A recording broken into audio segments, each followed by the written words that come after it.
In this video, I'm going to show you how to place the front brake calipers on this Ford F-350. Located right behind your front wheels, let's get started.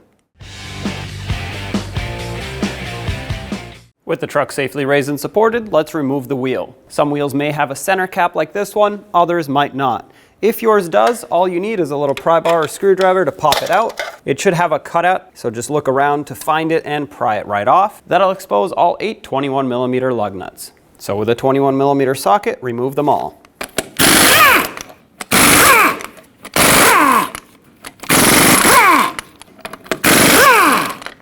Now remove the wheel and set it aside. Let's remove this caliper off of its bracket. Use a 17mm socket and remove the 2 bolts that hold the caliper onto the slider pins. I'm going to leave this one in a couple threads so I can remove this one without it falling off. It most likely doesn't fall off at this point, but you never know. Take these 2 bolts out. You may need a pry bar at this point to pry this off if it's stuck. Mine is fairly stuck here. It's quite rusted.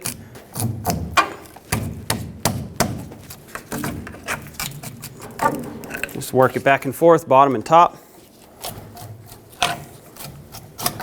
Hold it so it doesn't fall down once it does break free and come off. There it is. Wherever you put this, you just don't want it tugging on that brake hose or hanging by it. Let's remove the brake pads. These are most likely going to be quite stuck in here. Sometimes a pry bar and a hammer is necessary. Take these out.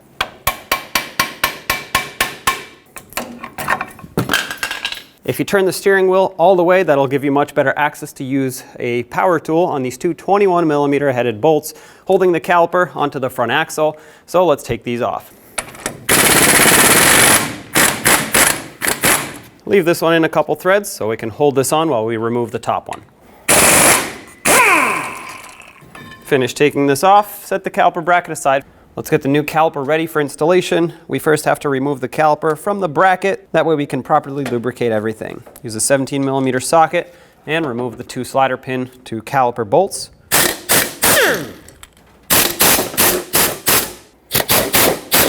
Because this slider pin over here is spinning, I'm going to use some pliers to very gently hold on to it. All right. We're going to set the caliper aside. We're only going to deal with the bracket right now. First, I want to remove the slider pins one at a time so I can lubricate them correctly. I want to separate them from the boots, and although they have some lubrication in them, it's not enough for full operation and long-term operation. It is just enough for them to be stored without them rusting. So take some brake grease or high-temperature silicone paste that is rated for brakes and put some on the slider pin itself. And before you stick that slider pin through, take a little bit and put it right inside the folds of the boot. That's going to make sure that the silicone paste or the brake grease, whatever you use, disperses over time into the bore and keeps these slider pins well lubricated. While I'm here, I'm also going to take this boot off and put a little bit of grease right where it mounts onto the caliper. That's going to make sure that it doesn't rust in there and makes a nice tight seal. Now take that slider pin that is freshly lubricated and stick it right back in. The grease that got onto the inside of the boot is actually going to get right on the lip of the slider pin, which is great. I would want grease over there. You'll notice that when you put it in, you might have air stuck in there. So press on the pin, squeeze the boot, and that's going to get all the air right out. Give this a few twists, flip it over, and do the same to the other slider pin.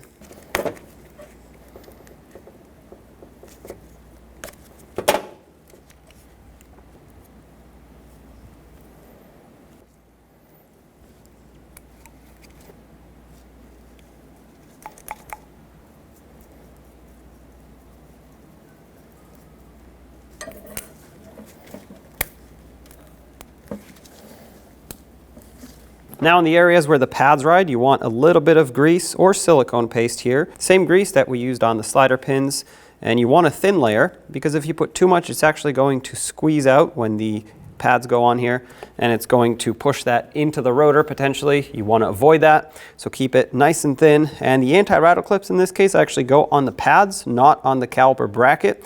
So we're going to put this on the vehicle and then install the clips with the pads directly on here. Take your caliper bracket, slide it back over the knuckle, and have the bolts ready to start it in. Let's snug this up. The torque on these two bolts is going to be 166 foot-pounds.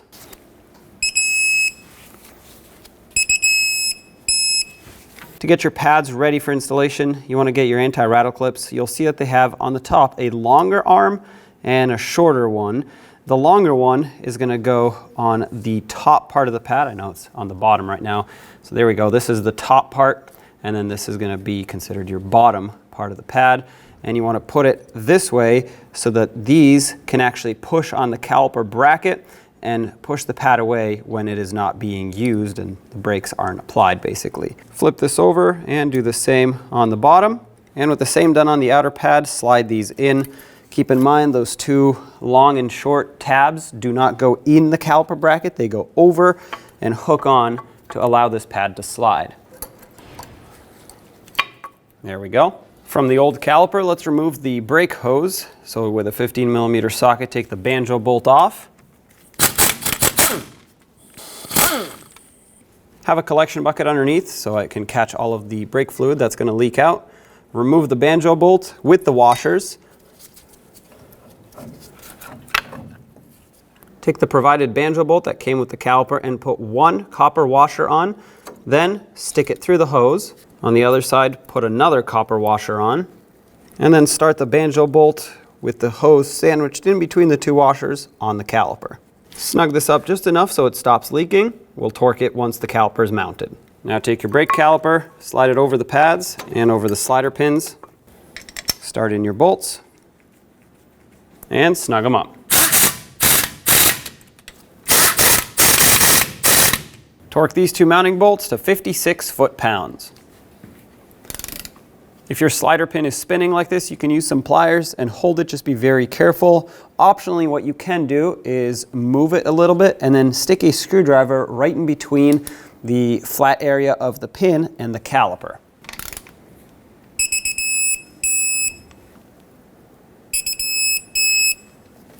The torque on this banjo bolt is 35 foot-pounds.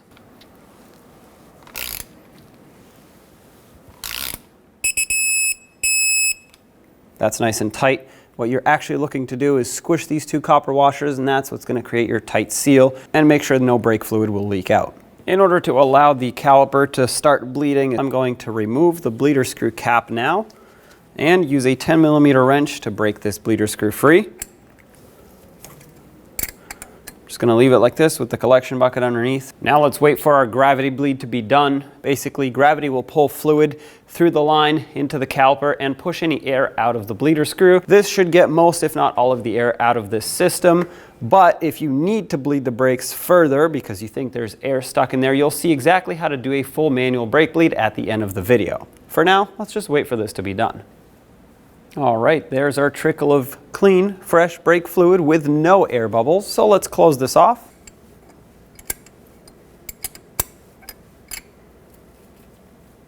Snug it. You don't have to make this very tight. It's very small and you don't want to strip it out or break it. Clean this with some brake parts cleaner to get any of the brake fluid off that dripped all along the caliper.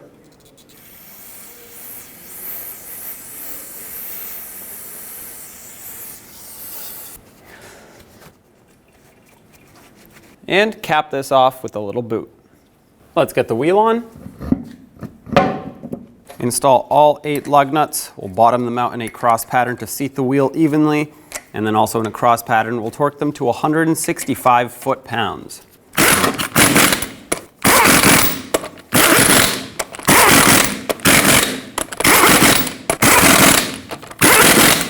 Once again, 165 foot-pounds in a cross pattern. Here we go.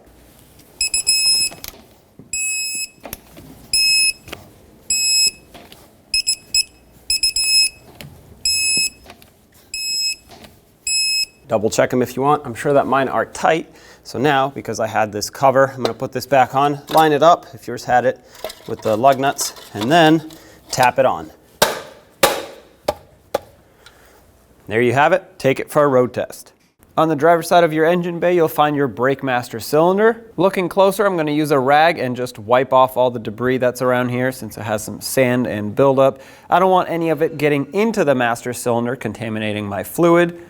Once you have it wiped off, remove the cap, and if you read it, it'll say that you need .3 brake fluid to fill this system. Now typically I would remove all of the old brake fluid that's in the master cylinder. However, I know for sure that in my case I just put fresh fluid in this master cylinder, so I'm not going to be removing it. However, if you didn't just put brake fluid in it, I highly recommend removing it with a vacuum pump with a little reservoir on it, or a fluid transfer pump. Once you've removed most of your fluid, top it off with fresh .3 brake fluid all the way to the max line.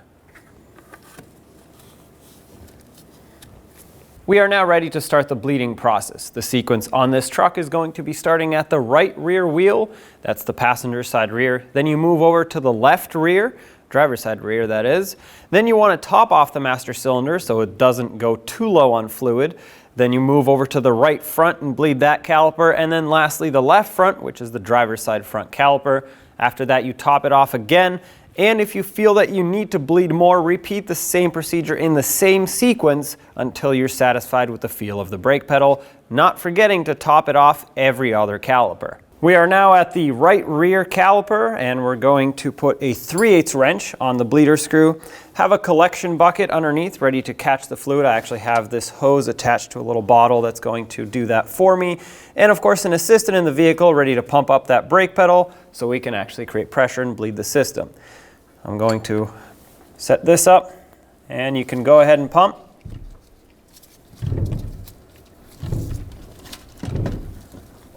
All right, they're holding pressure, so with pressure being held, I'm going to open the bleeder screw.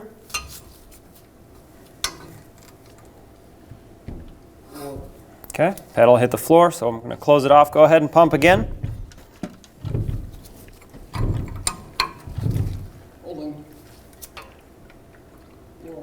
All right.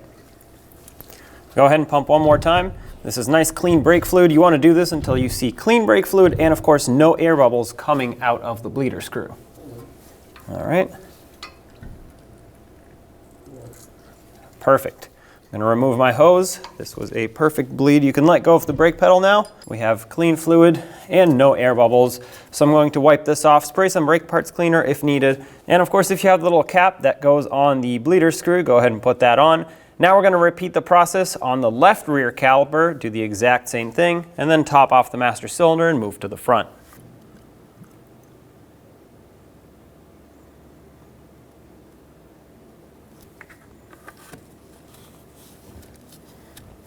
We are now at the right front caliper. Master cylinder is topped off again, ready to go. I'm going to take the little cap off the bleeder screw, get my hose attachment and my 3/8 wrench ready, and you can go ahead and pump up the brakes now.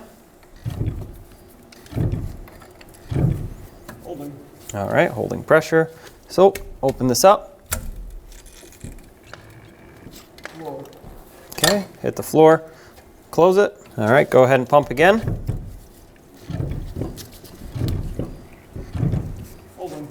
Okay. All right, I got some air in this one, so go ahead and pump again. Once again, you want to bleed until you have no air coming out. Okay. All right, go ahead and pump again. This is looking better.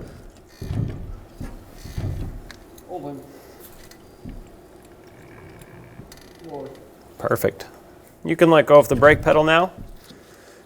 No air in this one. The air that was visible in the hose was actually just from a bad seal right around the end of it. So I'm going to clean all this off. Use some brake parts cleaner if needed to rinse off the brake fluid. Once it has all dried up, cap off the bleeder screw and repeat the process on the left front caliper.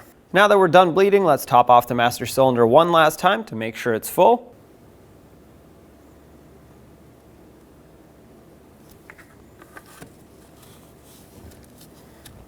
Put the wheels back on and torque them to 165 foot-pounds, and there you have it. Job is done. When only the best will do, demand TRQ. The only company that lets you view before you do. TRQ is committed to offering the highest quality aftermarket auto parts that are engineered for peace of mind. Thanks for using and viewing with TRQ.